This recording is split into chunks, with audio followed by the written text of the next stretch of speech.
আসসালামু আলাইকুম। রোজ কিচেনে আপনাদের সকলকে স্বাগত আরেকটি নতুন রেসিপি দেখার জন্য। মাছ মাংস তো রোজই খাওয়া হয়, কিন্তু শীতের দুপুরে গরম ভাতের সাথে শিম বেগুন আর পালং ডাঁটার এই নিরামিষ চচ্চড়ি থাকলে ভাতের থালা নিমিষেই খালি হয়ে যাবে। একদম ঘরোয়া মশলায় জিভে জল আনা এই রেসিপিটি আজ আপনাদের সঙ্গে শেয়ার করলাম।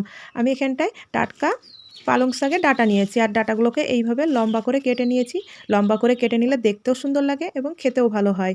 আর বেগুন নিয়েছি, বেগুনগুলোকেও এইভাবে ডুমো করে কেটে নিয়েছি। আর এখানটায় নিয়েছি সিম আর আলু। সিমটাকেও এইভাবে কেটে নিয়েছি, আলুটাকেও কেটে নিয়েছি, দিয়ে সব সবজিগুলোই ভালো করে ধুয়ে আমি পরিষ্কার করে নিয়েছি। আর আপনাদের প্রয়োজন মতো আপনারা সবজিগুলো নিয়ে নেবেন। আমি প্রথমে সবজিগুলোকে হাফ সিদ্ধ করে নিব। চুলাতে কড়াই বসিয়ে দিলাম, দিয়ে আমি সবজিগুলোকে দিয়ে দিচ্ছি। আশা করছি আমার এই রেসিপিটি আপনাদের খুবই ভালো লাগবে। ভালো লাগলে অবশ্যই একটি লাইক করে দিবেন।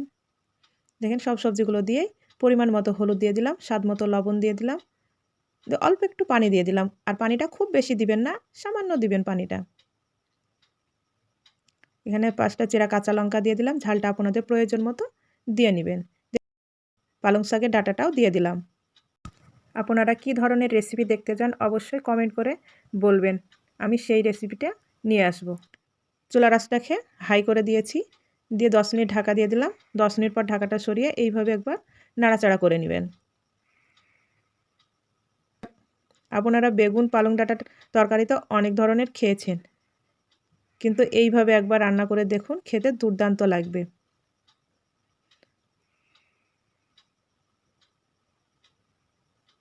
দিয়ে আবারও ঢাকা দিয়ে দেব।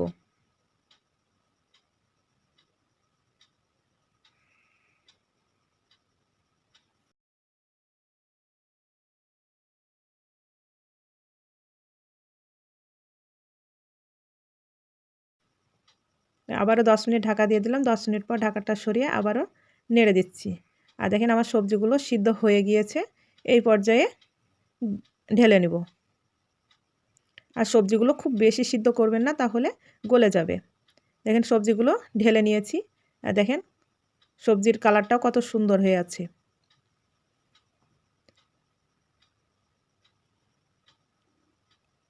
আমরা তো মাছ মাংস রোজই খাই, কিন্তু এইভাবে শীতের দুপুরে আপনারা সিম বেগুন পালংয়ের ডাঁটার এই চচ্চড়িটা খেয়ে দেখুন, খেতে দুর্দান্ত লাগবে। চুলাতে কড়াই বসিয়ে দিয়েছি, আর পরিমাণ মতো সরিষার তেল দিয়ে দিলাম, আর পাঁচফোড়ন দিয়ে দিলাম। পাঁচফোড়নের গন্ধটা বের হলে আমি বড়ি দিয়ে দিলাম। আপনাদের হাতের কাছে যদি কলাইয়ের বড়ি থাকে তাহলে আপনারা বড়িটা দেওয়ার চেষ্টা করবেন, তাহলে এই নিরামিষ চচ্চড়িটা খেতে দুর্দান্ত লাগবে। বড়িগুলোকে এইভাবে ভেজে নিলাম। আপনারা যদি পেঁয়াজ রসুন খেতে চান তাহলে এই পর্যায়ে আপনারা পেঁয়াজ রসুনটা দিয়ে ভেজে নিয়ে তারপরে বড়িটা দিবেন, দিয়ে ভেজে নেবেন।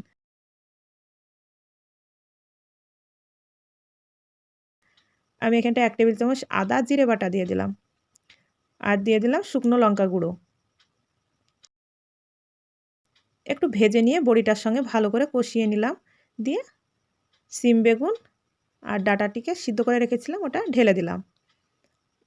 এইভাবে নাড়াচাড়া করে নিয়ে 10 মিনিট ঢাকা দিয়ে রেখে দিবেন, তাহলে বড়িগুলো খুব সুন্দরভাবে সিদ্ধ হয়ে যাবে। আর চুলার আঁচটাকে মিডিয়াম করে দিবেন। দেখেন আমি ঢাকা দিয়ে দিলাম 10 মিনিট। 10 মিনিট পর ঢাকাটা সরিয়ে দেখেন কত সুন্দরভাবে চচ্চড়িটা মাখো মাখো হয়ে গিয়েছে, আর দেখতেও কতটা সুন্দর লাগছে আর কতটা লোভনীয় হয়েছে। আপনারা গরম গরম ভাতের সঙ্গে এই নিরামিষ চচ্চড়িটা একবার বাড়িতে বানিয়ে খেয়ে দেখুন, খেতে দুর্দান্ত লাগবে। আমার এই সহজ রেসিপিটি আপনাদের কেমন লেগেছে অবশ্যই কমেন্ট করে বলবেন, এবং আমার চ্যানেলে নতুন বন্ধু হয়ে থাকলে চ্যানেলটিকে সাবস্ক্রাইব করে পাশে থাকবেন। আজ এই পর্যন্ত, আবারও কোনো নতুন রেসিপি নিয়ে আসবো। ভালো থাকবেন, সুস্থ থাকবেন। আমার রেসিপিটি সম্পূর্ণ দেখার জন্য আপনাকে অসংখ্য ধন্যবাদ।